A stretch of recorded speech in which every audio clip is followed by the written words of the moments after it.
Welcome to the Honest Dog Breeder Podcast with me, your host, Julie Swan, where each week we dive in to discuss all things dog breeding so you can build a breeding business you love, producing dogs that fulfill their owners' dreams. I believe you can have an honest dog breeding program that also pays the bills. So throw those pods in your ears while you're cleaning kennels. I'd love to join you.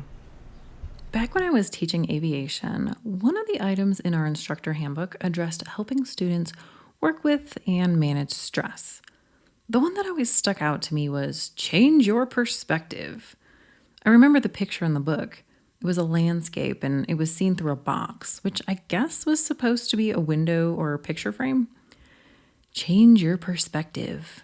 Back then, I thought it was true, but it was also annoying and a bit irritating, especially when the book only spent like a paragraph explaining this concept. Well, I knew full well I could probably spend a year in therapy and still not be able to magically change my perspective on things. Changing perspective also feels a bit like a cop-out, like you're giving up, sort of like in the military when you were told to embrace the suck. Besides the fact that it is quite a weird phrase, I'm not even sure it makes sense. But of course, the idea being to just love it, love how messed up it is. I have to admit, nothing about that feels in alignment. That's sort of like saying, love that you have a splinter in your finger.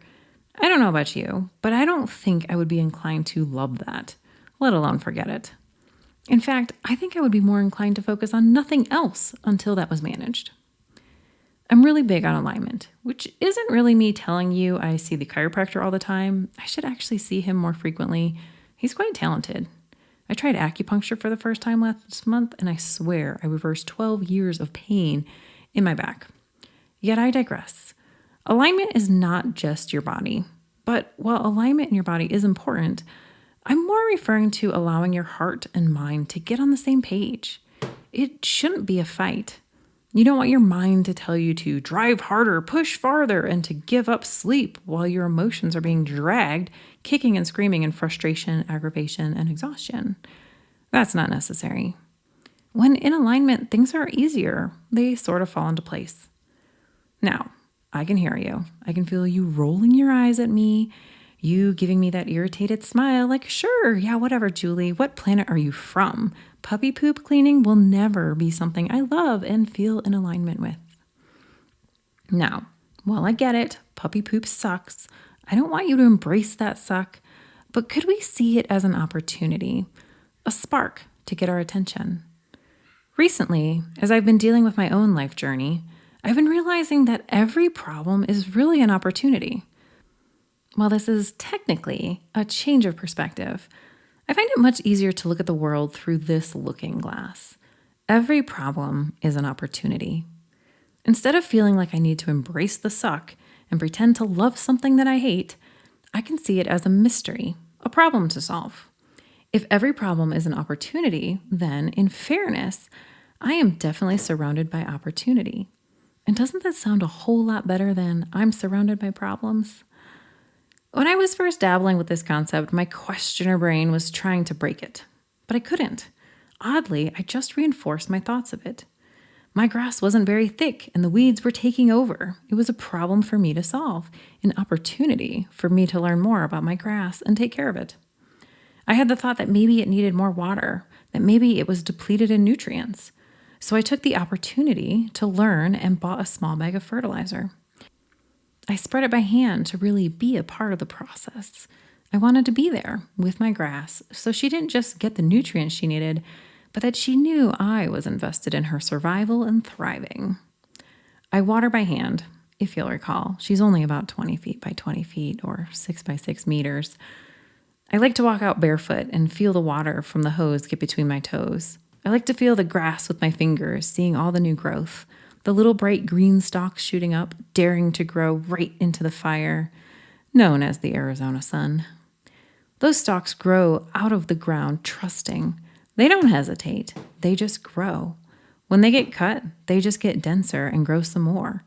I often wish I could be more like plants, seizing any and all opportunities without reserve. You ever see a tree that's been struck by lightning? If it survives, which they often do, it'll often lose a branch wearing this darkened scar, but then they'll just grow. They don't get stuck in the opinions of other trees, judging them for being a little lopsided. Rather, it just keeps going and growing, seeing the opportunity and taking it. You'll see the same is true for so many things. Why did we buy a crate for our dog? To fix a problem. It stopped them from getting into the trash, helps to house train them, and they didn't eat our couch while we went out to the grocery store. Why do we have cars? Because we had a problem. We wanted to go places faster than we could walk. Cars were invented. Then we wanted to get there faster, and planes were developed. Necessity is the mother of all invention, which is to say, before we can invent or create, we must first have the need, or shall we say, a problem to solve. What if we changed our perspective to see the puppy poop as a challenge? What if we noticed that cleaning puppy poop didn't feel in alignment and saw that as an opportunity to make things better in our program? Here are some ways to spin this. The puppy poop is an opportunity to learn a better way. Maybe that gives us a spark to study and implement litter box training. This saved me a lot of time, and the puppies weren't as gross. I mean, still gross, but not as gross. When I wanted to spend some time with them or show them to buyers, it was easier. Puppy poop also taught me a lot about the health of my puppies. I would watch their poop as a gauge to their internal stress state.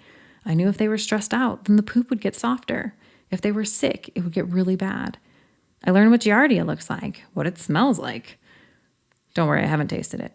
Struggling with puppy poop led me to learn about Giardia and how to rectify it, how I could treat a dog with Moom, my magic oregano oil mix, and affordably bring my dogs to eradicate Giardia without the aftermath that often accompanies chemical medication. I can't be upset that I've had to deal with puppy poop.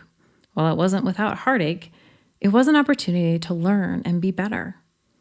Struggling with puppy poop, its management, and its ability to change how fun having puppies is, or maybe isn't, it became an opportunity for me to better serve my buyers too. Interestingly, I found that the puppy pen I use after whelping that has a litter box actually worked out great as a suggestion to buyers as a way to safely contain their puppy while they were gone. Not only did the buyers find this tip very helpful and give them peace of mind, but it also built a better relationship between us.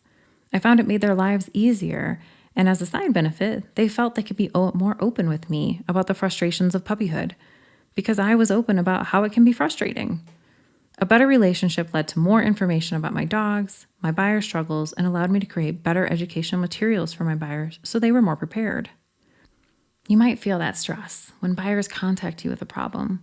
They are frustrated about house training. They're frustrated with puppy biting. They're frustrated with leash pulling. Maybe they don't know how to cut nails, or they aren't sure what toys their puppy can safely have.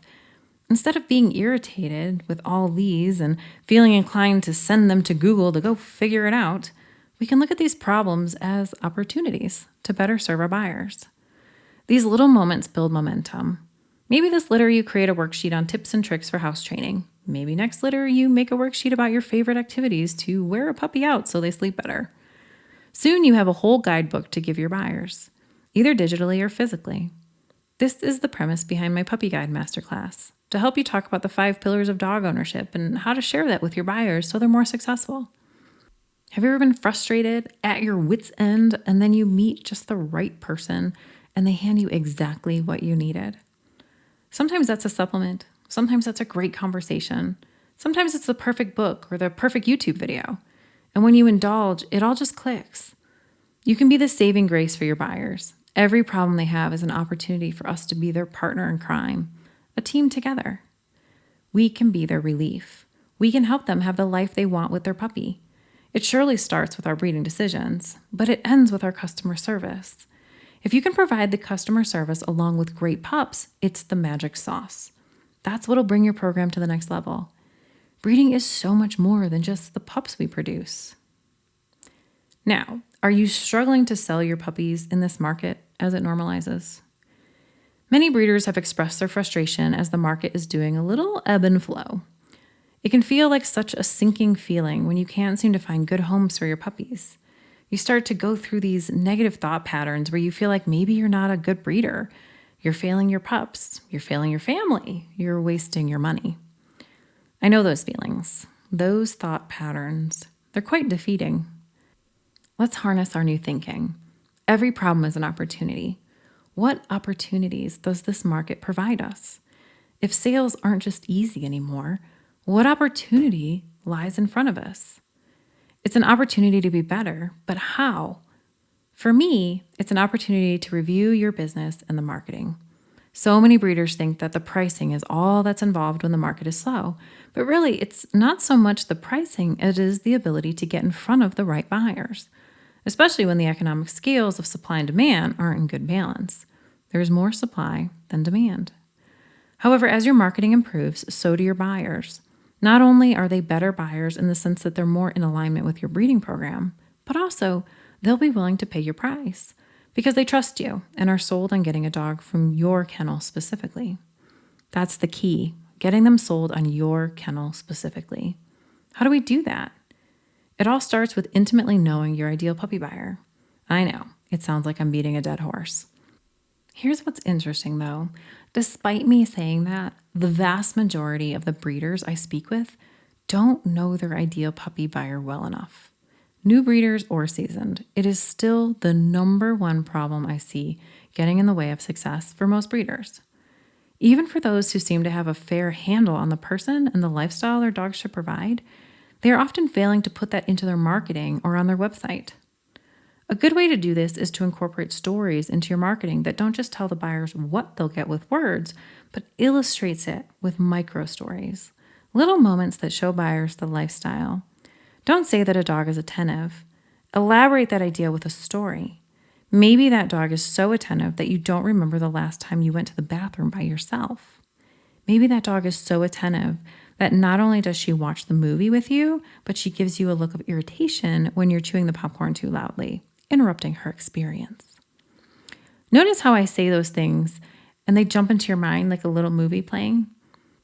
You might smile as you think of how your own dog does something similar. You might also be irritated that you would have a dog that wouldn't even allow you to be alone in the bathroom. Maybe your mind wanders to a dog in your home that used to scratch the door if you closed it and left them in the previous room. You might be flooded with irritation at the number of doors you need to fix because of that dog. No matter what you felt, emotion was evoked. You smiled or you shook your head.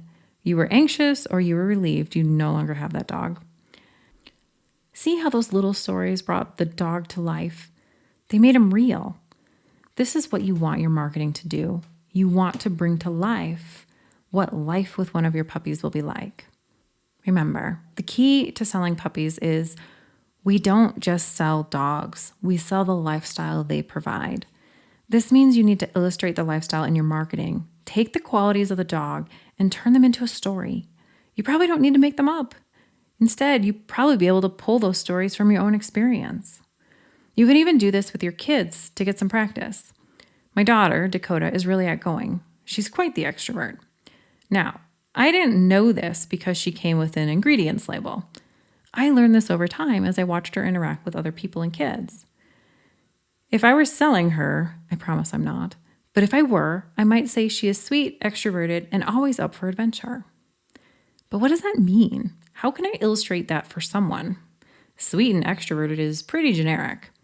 It might mean she gets in everyone's face, but is nice about invading their space. Well, that's a whole lot different than life of the party and considerate because she thinks to have everyone's favorite treat at the dessert table. Those two qualities can go in many directions, as you can see. When you leave it up to the buyer to interpret sweet and extroverted, well, it doesn't give them a clear picture of your dogs, nor the lifestyle they'll have. And it makes it harder for the buyer to feel the lifestyle, and therefore they'll be less likely to be sold on your pups. Let me share how I might sell what my daughter is like being sweet and extroverted, and what that's like for me as a parent. Dakota is sweet and extroverted. I remember once when she went to the park and her friends weren't there yet. There was a young girl, about 4 years old, and so Dakota went right up to her, sat down in the sand, and played with the little girl, encouraging her to build a beautiful sand castle, bringing to life her fantasies. The little girl's eyes beamed as a smile spread across her face, turning into laughter at the ridiculously tall tower they were building for a dragon. The little girl's mother smiled and walked over to me, telling me how much of a relief it was that an older kid would be so gentle with her daughter, as the older kids hadn't always been considerate, and the little girl had been afraid of them. I smiled at my amazing daughter. She makes me look like so much cooler of a mom than I actually am. I'm so lucky. The lifestyle that Dakota provides for me, if you will, is one where I feel like I'm an awesome mom. I get to watch her make the world a better place.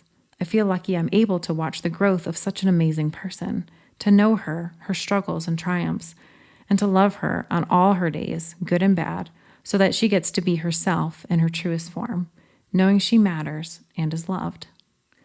Now, for some of you, that's going to be an amazing story, and you'd be willing to purchase my daughter. Sorry, she's still not on the market. But for others of you, you're like, oh man, that's a lot of work.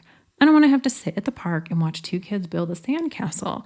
I don't want some other parent walking over to me and interrupting my moment of peace. And you know what? They're both okay. This is how a story helps. It brings the story to reality, allowing the buyers to know what they're getting. This will naturally attract and repel people, and that's what you want. You want them to be all in, or you want them out. If they aren't a good fit for the stories, they won't be good fits with the pup. Best to sort that out now before they ever contact you. Many of you have expressed interest in diving deeper into your understanding of your ideal puppy buyer. Not only understanding them, but learning how to implement them into your business and marketing better. I'll be hosting a virtual cohort starting in September. I'd love to see you there. I have a weekend virtual Ideal Puppy Buyer Conference and also a multiple week one. You can get more information at honestdogbreeder.com/ideal puppy buyer. I hope this gives you a little relief in the process of dealing with your problems, which you might now challenge yourself to see as opportunities for growth. This week, try and take one problem in your breeding program or your life and see if you can find 2 to 3 opportunities that might come out of it. Then get to work. Thank you for listening to another episode of the Honest Dog Breeder Podcast with me, your host, Julie Swan. I look forward to meeting you and learning about your breeding program. Thanks for letting me along on your journey. Thank you again, and I can't wait to see you in the next episode.